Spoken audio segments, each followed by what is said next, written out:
জাজি নদীৰ বাঢ়নী পানীয়ে বুঢ়াইছে টিয়কৰ বিস্তীৰ্ণ অঞ্চল। টিয়কৰ এজাৰগুৰিৰ সমীপৰ জাজি নৈৰ বাঢ়নী পানীয়ে উটুৱাই নিলে উত্তৰ দিশৰ মথাউৰি। চিগা মথাউৰিৰে পানী সোমাই প্লাবিত কৰিছে খেতিপথাৰৰ লগতে বিস্তীৰ্ণ অঞ্চল। অঞ্চলটোৰ 10খনৰো অধিক গাঁও এতিয়া পানীৰ তলত। মূল পথৰ ওপৰেদি পানী বাগৰাৰ ফলত ব্যাহত হৈ পৰিছে যাতায়াত ব্যৱস্থা। খৰালি মথাউৰিটো মেৰামতি নকৰাৰ বাবে এনে অভাৱনীয় পৰিস্থিতিৰ সৃষ্টি হোৱাৰ অভিযোগ উত্থাপিত হৈছে। আমি দেখুৱাইছোঁ আপোনালোকক এই আহিনমহীয়া সেই বানৰ খুব চাওক আপোনালোকে, যি পানীয়ে ইতিমধ্যে বুঢ়াই পেলাইছে 10খনৰো অধিক গাঁও। এই মথাউৰিটো ভাগি যোৱাৰ ফলতেই এতিয়া এই ভয়ংকৰ পৰিৱেশৰ সূচনা হৈছে সমগ্ৰ এলেকাটোত। আমি তাৰে কিছু পৰিৱেশ আপোনালোকক দেখুৱাম সাংবাদিক ৰিজু কুমাৰ শইকীয়াৰ জৰিয়তে। হয়চক দুৰ্গোৎসৱৰ আনন্দ উল্লাসৰ মাজতে দেখা গৈছে যে নৱমীৰ দিনা নিশাৰ ভাগত অহা জাজি নদীৰ যি বৰ্ধিত যি জলপৃষ্ঠই মৰিয়নি বিধানসভা সমষ্টিৰ অন্তৰ্গত যি এজাৰগুৰি সমীপত এটা ৰিংবান্ধ ইতিমধ্যে উটুৱাই নিছে। প্ৰায় 30 মিটাৰমান দৈৰ্ঘ্যৰ এই ৰিংবান্ধটো উটুৱাই নিয়াৰ ফলত বিস্তৃত অঞ্চল কৃষিভূমি আচলতে প্লাবিত হৈছে। বা 20-30খন গাঁও 20-25খন গাঁও ইতিমধ্যে প্লাবিত হৈছে। এই 20-25খন গাঁৱৰ যাতায়াতৰ যিটো একমাত্ৰ পথ, সেই পথটো ইতিমধ্যে একাকল পৰ্যন্ত পানীৰ পথৰ ওপৰত আছে, যাৰ বাবে এতিয়া যাতায়াত ব্যৱস্থা বিঘ্নিত হৈ গৈছে। তদুপৰি এই যি স্থানত এই ৰিংবান্ধটো উটুৱাই নিলে নিশা, সেই কাষতে এই বিদ্যালয়ৰ কাষতে ৰবীন দলে নামৰ এগৰাকী ব্যক্তিৰ ঘৰ আছিল। সেই ঘৰৰ কেৱল মাত্ৰ সেই ঘৰৰ পৰিয়ালৰ সদস্যসকল যেনে তেনে তেওঁলোকে পানীৰ পৰা মথাউৰিলৈ উঠি আহিবলৈ সক্ষম হ'ল, যদিও সেই সকলো বিধ্বস্ত হ'ল।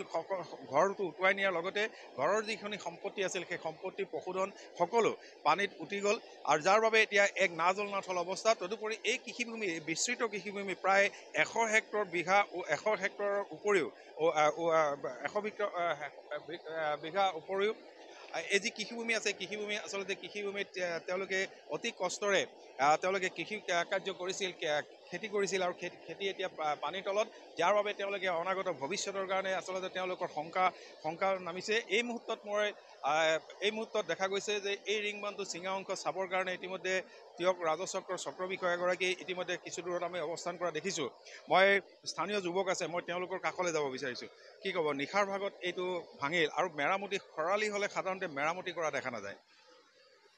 মই প্ৰথম আপোনালোকৰ ছবিয়েতো মিছা কথা নকয়, ছবিটো সদায় সঁচাই থাকে, কিন্তু আমাৰ ইয়াত মেৰামতি কোনো পধ্যে নকৰে। মানে কি, এতিয়াও ক'ম, মই আগতেও কৈ গৈছোঁ, এটা কথাই ক'ম, আমাৰ ইয়াত এনেকুৱা এটা পৰিৱেশ হয়, এইটো শিমলুগুৰি, সেইটো বামুণা পুখুৰী, এইটো পূব পঞ্চায়ত, মানে এনেকুৱা এই পঞ্চায়তত লাগি মানে এই বস্তুখিনি মানে কি কেতিয়াও মেৰামতি কৰা মানে পঞ্চায়ত কেইখনৰ মাজত সমন্বয়ৰ অভাৱ। বছ তাৰমানে এই পঞ্চায়ত কেইখনৰ মাজত ইমানেই ব্যৱধান আছে, আপুনি মই তাক ভাষাৰে বুজাব নোৱাৰিম, যাৰ কাৰণে আজি এই অৱস্থাৰ সৃষ্টি হৈছে।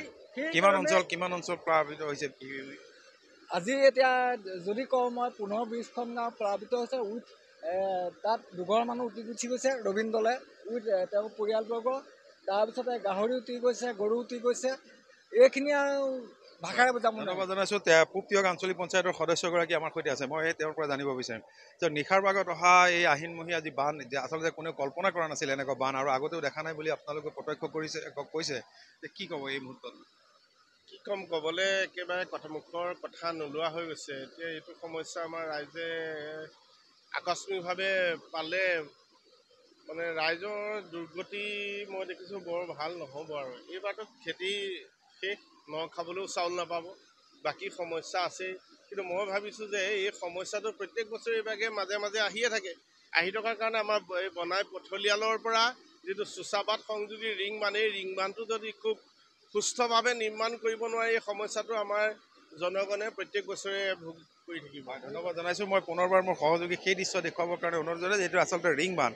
এই ৰিংবান্ধটো প্ৰায় 30 মিটাৰ পৰ্যন্ত উটুৱাই নিছে কালি নিশাৰ ভাগত।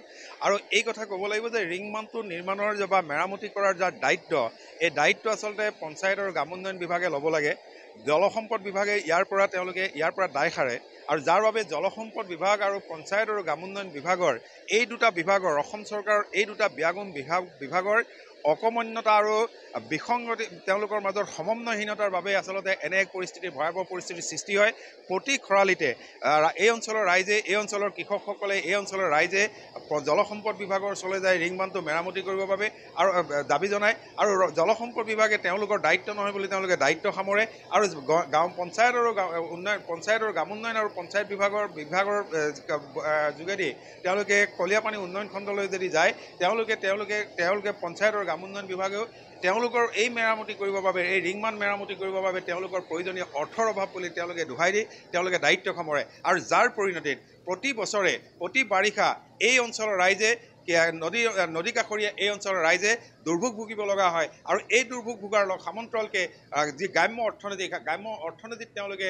প্ৰভাৱ পৰে যিহেতু এই অঞ্চলৰ ৰাইজে বাৰিষা অতি কষ্টৰে খেতি কৰিছিল আৰু সেই খেতি এতিয়া আহিনৰ এই সময়ত সেই খেতি এতিয়া পানীৰ তলত আৰু এইসকল কৃষক ৰাইজৰ অৱস্থা আচলতে কোনে বুজিব জলসম্পদ যিগৰাকী মন্ত্ৰী এই মন্ত্ৰীগৰাকীয়ে ব্যাগুম কথা কয় জলসম্পদ বিভাগৰ ব্যাগুম কথা কয় মেৰামতিৰ কথা কয় জাজি নদীৰ মেৰামতি কৰা নহ'ল খৰালি সমস্যা গোটেই সমগ্ৰ মৰিয়নি সমষ্টিৰ অন্তৰ্গত যিটো মথাউৰি বনাইৰ পৰা এজাৰগুৰি পৰ্যন্ত সমস্ত মথাউৰি এতিয়া আচলতে জৰাজীৰ্ণ তেওঁলোকে এতিয়া টালি টোপোলা মৰাত ব্যস্ত হৈ পৰিছে পানী অহাৰ লগে লগে আৰু এনেদৰেই আচলতে জলসম্পদ বিভাগৰ ব্যাগম মন্ত্ৰীগৰাকীয়ে আচলতে বক্তৃতাৰ ফুলজাৰি মৰে তাৰ বিপৰীতে যে দেখা যায় এখন বিপৰীত ছবি সেই ছবি চাবৰ কাৰণে জলসম্পদ বিভাগৰ মন্ত্ৰীগৰাকীক এই জাজি নদীৰ এই মথাউৰি চাবৰ কাৰণে এই ৰাইজে অনুৰোধ জনাইছে মই আন এজন নিশ্চয়কৈ আপোনাক এই মুহূৰ্তত ধন্যবাদ জ্ঞাপন কৰিছোঁ পোনপটীয়াকৈ জনোৱাৰ বাবে ৰিজু কুমাৰ শইকীয়া।